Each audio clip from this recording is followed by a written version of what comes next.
In fact, this is a Van Zandt County problem. And secondly, our purpose today is to let everyone know that the law enforcement community of Van Zandt County is responding. We are responding united, we are responding strong, and we are responding aggressively.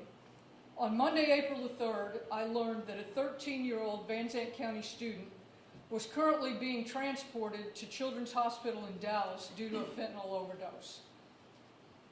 He's alive, he's struggling, but he's alive.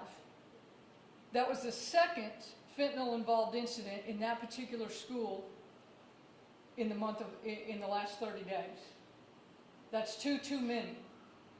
And even though that particular student did not obtain the drug at school, it still affects our children and our schools. I know this law enforcement community. I know them well.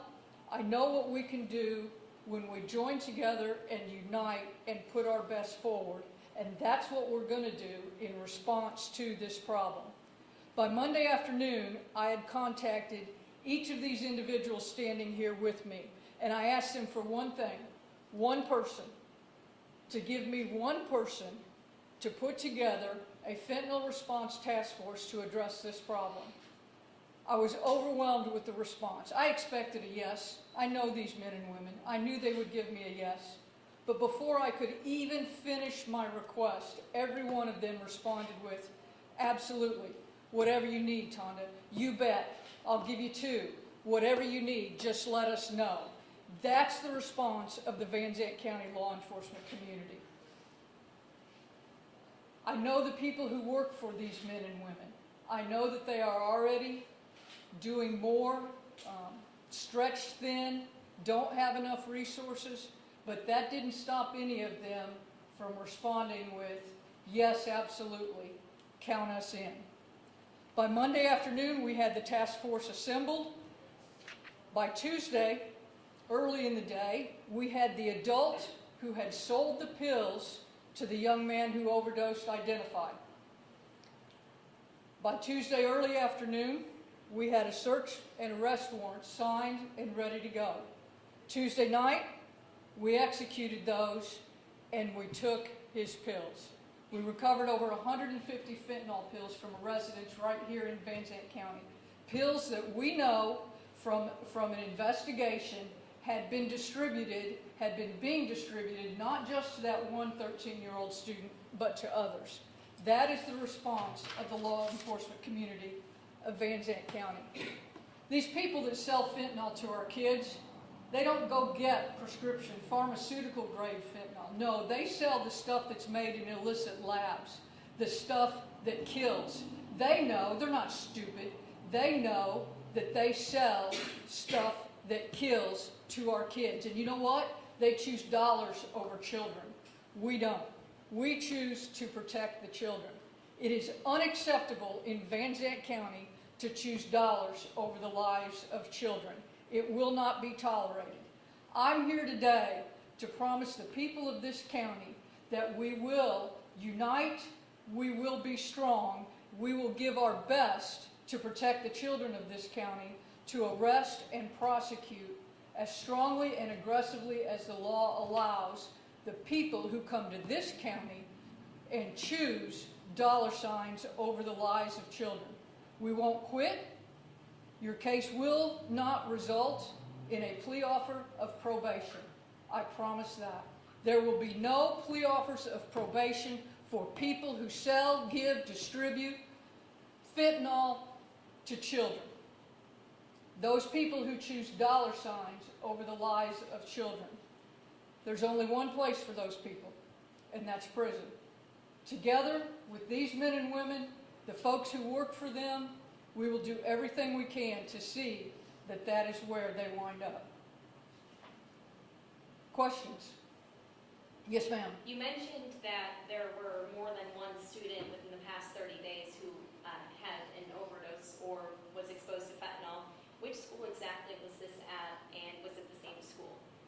They were from the same school. And at this point, I'm going to be kind of vague in answering some of your questions because there are other people that we have arrest warrants for right now, that we are in the process of actively tracking.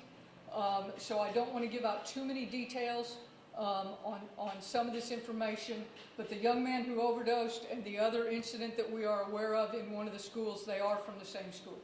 Okay, and did they both happen at school? No, one did not. Yes, ma'am. We got a off-the-record reliable source that false claims are being called to a school to move drugs. Is that something you can comment on?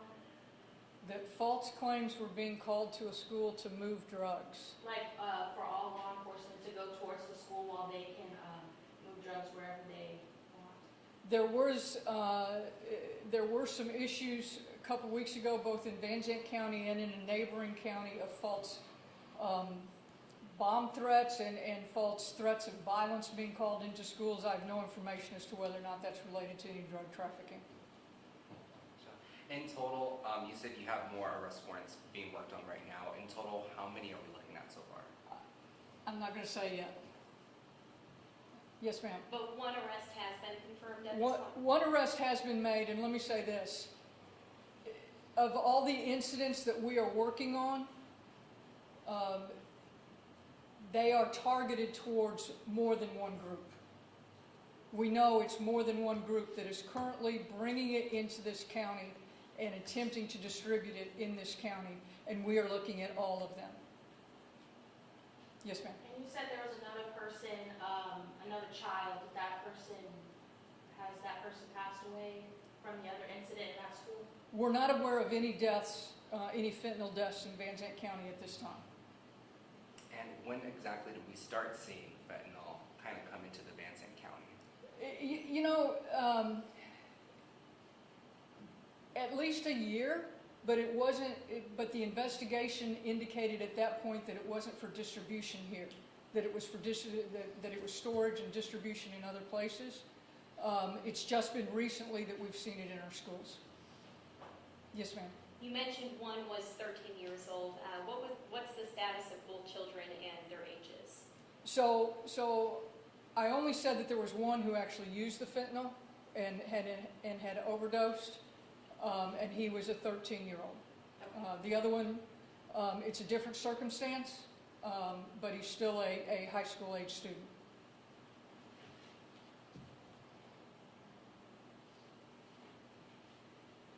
Anything else I can answer for you? Yes, ma'am.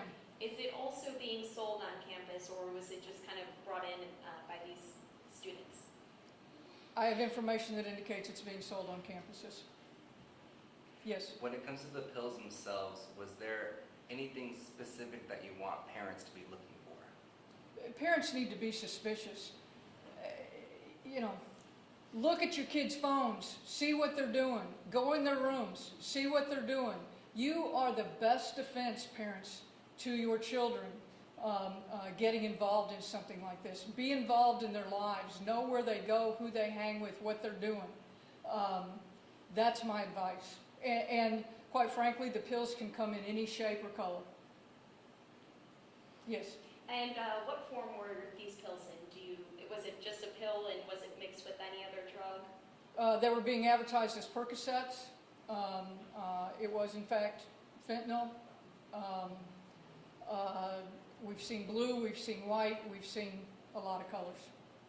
Yes, ma'am. You mentioned that parents are the number one that should be looking out for their kids and looking at their phones like you just mentioned. Will this task force be into schools, and are schools talking about these drugs and kind of telling them what they should be looking out for? Absolutely, and that's why the gentlemen from Wills Point School District were able to be here this afternoon. And I should have mentioned some other folks. Y'all know this came up on short notice after we made the arrests and the search warrants last night. But there were other agencies who were involved and have been involved. Precinct 2 Constable, his office, as well as the Wills Point Police Department. Chief Aaron Long is very supportive. Just couldn't be here this afternoon. Yes. Okay, and just to be clear about the 13-year-old who was transported, Yes, ma'am. were they at school when they were transported? No. And the other incident was at school? Yes. Yes. Have you released the person's name who was arrested? No, we have not.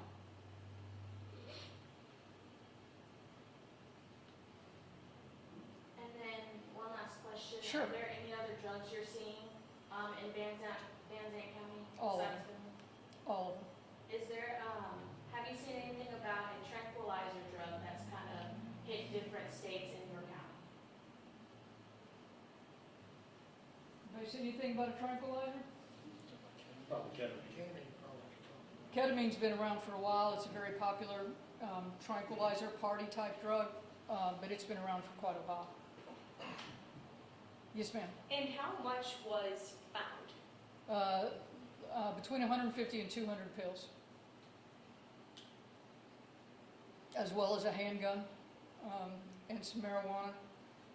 People say that marijuana is not a gateway drug. Yes, it is. Anything else? All right. Thank you all very much for being here.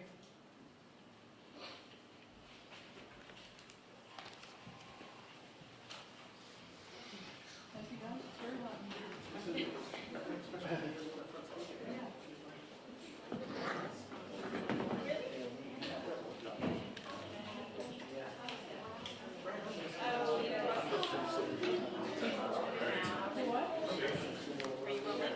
Stop.